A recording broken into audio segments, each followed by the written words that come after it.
Hoje nós falaremos sobre Defensoria Pública e Superior Tribunal de Justiça. Olha que legal, temas bastante abrangentes.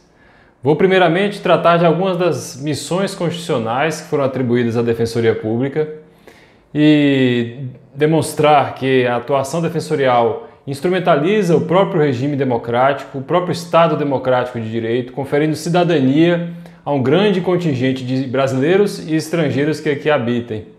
E que tão necessária quanto a atuação defensorial perante as instâncias ordinárias, é também importante a atuação defensorial perante a instância superior, mais precisamente o Superior Tribunal de Justiça, conhecido também como Tribunal da Cidadania. A Constituição Federal outorgou à Defensoria Pública a atribuição de promover os direitos humanos a nível nacional e de prestar uma assistência jurídica integral e gratuita à população vulnerável, não só aos hipossuficientes, mas também aos hipervulneráveis. A Defensoria Pública, por meio de sua capilarização, e neste ponto a gente passa a tratar de um tema muito importante, que é a interiorização da Defensoria Pública, a presença da Defensoria Pública nas comarcas e subseções judiciárias, tema que eu abordei num artigo recentemente publicado na revista da Defensoria Pública do Rio Grande do Sul, e no qual sustentei a necessidade da capilarização, fazendo uma analogia com o Sistema Único de Saúde. Comparei a Defensoria ao SUS. Hoje nós vemos a importância que o SUS tem para o Brasil, a relevância para a população. É uma política pública que tem que ser defendida e que é responsável pela imunização da população brasileira contra a Covid-19.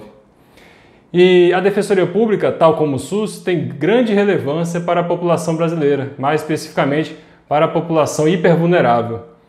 Neste artigo que eu mencionei, que está disponível na minha bio do Instagram, eu menciono ali um estudo realizado pela ANADEP, Associação Nacional das Defensoras e Defensores Públicos, que com base em critério do Ministério da Justiça, aponta que 88% da população brasileira é um potencial usuário dos serviços da Defensoria Pública. Só aí nós já constatamos a relevância que a Defensoria Pública tem para o regime democrático, para conferir cidadania a um grande contingente de brasileiros e estrangeiros que habitem no território nacional. E a capilarização da Defensoria, a atuação perante as instâncias ordinárias, é de suma importância. A Defensoria constitui um instrumento do regime democrático. Ela tutela judicial e extrajudicialmente os direitos da população assistida. Ela tutela de forma individual e coletiva os direitos da população vulnerável. A instalação de um núcleo defensorial em comarcas, subseções judiciárias, promove uma mudança na rotina, no cotidiano jurídico daquela sociedade.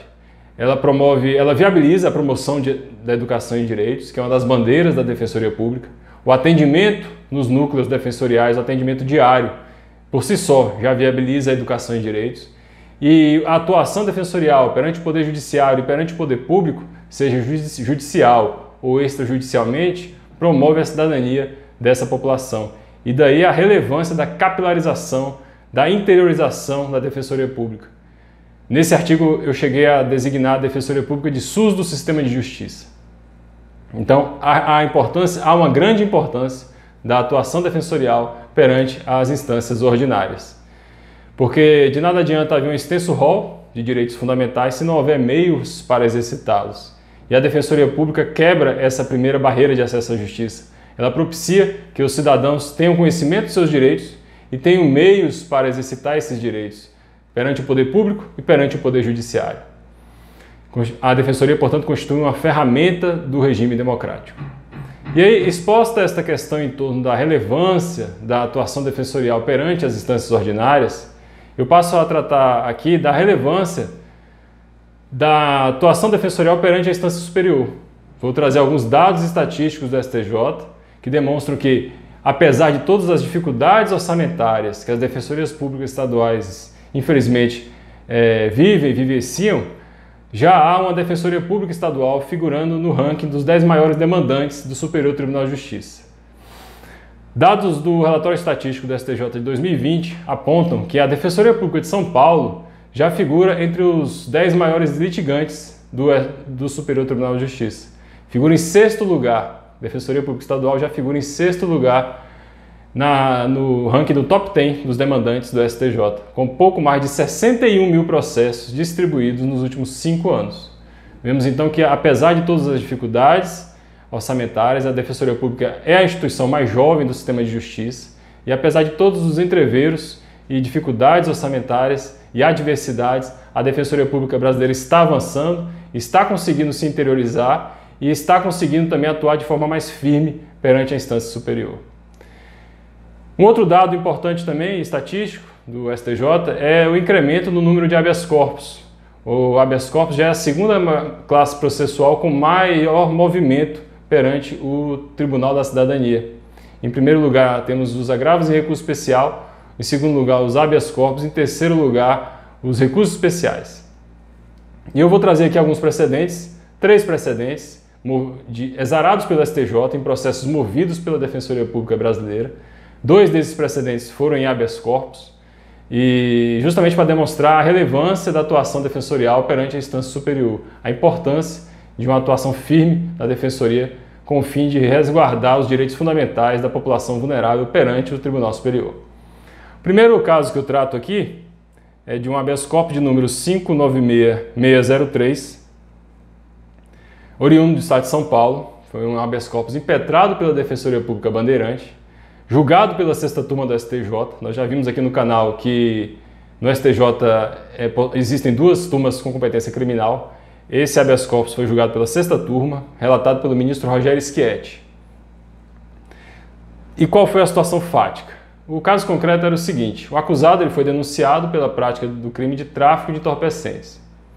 O juízo de primeiro grau sentenciou e condenou o acusado pela prática do crime de tráfico privilegiado, tráfico de entorpecentes, com a causa especial de diminuição de pena prevista no artigo 33, parágrafo 4º da Lei 11.343, e fixou a pena na pena mínima, pena base, de 1 ano e 8 meses. O acusado ele foi condenado, ele era primário, de bons antecedentes, foi reconhecido o privilégio, a causa especial de diminuição de pena, foi fixada a pena no mínimo legal, em 1 ano e 8 meses, e o juiz de primeiro grau fixou o regime inicial fechado e negou a substituição da pena privativa de liberdade pela restritiva de direitos. Interposta a apelação, o Tribunal de Justiça manteve a sentença. A Defensoria Pública Paulista então impetrou um habeas corpus dirigido ao STJ. E a tese sustentada era a seguinte: a Defensoria Pública requeria que o STJ alterasse o regime inicial de cumprimento de pena, fosse fixado o regime inicial aberto, já que a pena era inferior a 4 anos e o acusado era primário. O Código Penal, aqui fazendo parênteses, o Código Penal e a Lei 11.343 permitem que condenados a penas inferiores a 4 anos e desde que sejam primários possam iniciar o cumprimento de pena no regime aberto. E essa era a tese sustentada pela Defensoria Pública Paulista, nesse habeas corpus. Esse habeas corpus se iniciou de forma individual, em favor de determinado paciente, determinado acusado.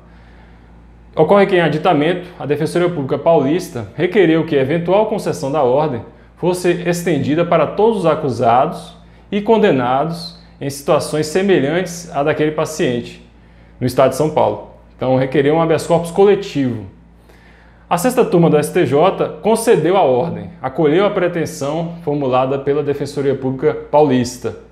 E o ministro Rogério Schietti, como de costume, traz um voto muito bem fundamentado, em que ele demonstra uma suposta resistência do Tribunal de Justiça de São Paulo em seguir alguns dos entendimentos fixados pelas turmas criminais do STJ. Menciona ali as súmulas de números 718 e 719 do STF e a súmula de número 440 do STJ, que tratam do regime inicial de cumprimento de pena. Menciona também a questão importante, que é a questão em torno do artigo 927 do CPC, que orienta os magistrados a seguirem os enunciados, as súmulas do STJ e do STF. E o ministro Schietti, trazendo alguns dados que foram fornecidos pela Defensoria Pública de São Paulo, demonstra, em seu voto, que dos 11.181 habeas corpus impetrados no STJ, isso em relação, ao Estado de São Paulo, desses 11.181 habeas corpus, mais de 61% tiveram a ordem concedida. Um outro dado que o ministro relator traz em seu voto, que também foi fornecido pela Defensoria Pública Paulista, é de que na época da pandemia foram impetrados 64 habeas corpus perante o STJ, oriundos de julgamentos realizados pelas câmaras criminais do TJ de São Paulo.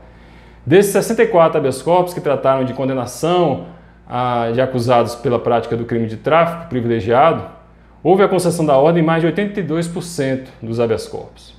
Então o ministro relator em seu voto indica a suposta resistência do Tribunal de Justiça de São Paulo a seguir algumas das orientações das turmas criminais do STJ, concede a ordem pleiteada pela Defensoria Pública Bandeirante, determinando a alteração do regime inicial de cumprimento de pena em relação ao paciente específico e concede um habeas corpus coletivo, determinando que os juízos das varas de execuções penais de São Paulo reanalisem todos os processos em casos semelhantes, que tratem de casos semelhantes ao que foi analisado pelo STJ nesse habeas corpus e, se for o caso, fixem o regime inicial aberto dos mesmos moldes em que foi fixado no habeas corpus coletivo. A sexta turma ainda concede a ordem, os ministros da sexta turma acompanharam o ministro relator, determinaram aos juízos com competência de processo de conhecimento que, em caso de eventual prolação de sentença condenatória, observem o regime inicial aberto nos casos semelhantes ao que foi analisado pelo STJ, a fim de que o regime seja fixado de acordo com os ditames legais. Esse foi um caso bastante importante, foi um habeas corpus movido pela Defensoria Pública de São Paulo. Nós já falamos que a Defensoria Pública de São Paulo figura no top 10 dos demandantes da STJ, com pouco mais de 61 mil processos distribuídos nos últimos 5 anos. E esse é um habeas corpus que foi movido pela Defensoria Pública Paulista, que é um caso bastante interessante, que tratou de regime inicial de cumprimento de pena. É um voto muito bem fundamentado que eu indico a leitura. Trago aqui um outro habeas corpus, movido pela Defensoria Pública Catarinense, julgado também pela sexta turma, habeas corpus de número 598886, um julgamento muito importante, em que a sexta turma superou um entendimento anterior, que estava sedimentado no STJ, e alterou esse posicionamento em torno do artigo 226 do Código de Processo Penal. A Defensoria Pública Catarinense, no habeas corpus, sustentava a tese de que o reconhecimento de pessoas, para ser válido no processo penal, tem que observar o rito do artigo 226 do Código de Processo Penal.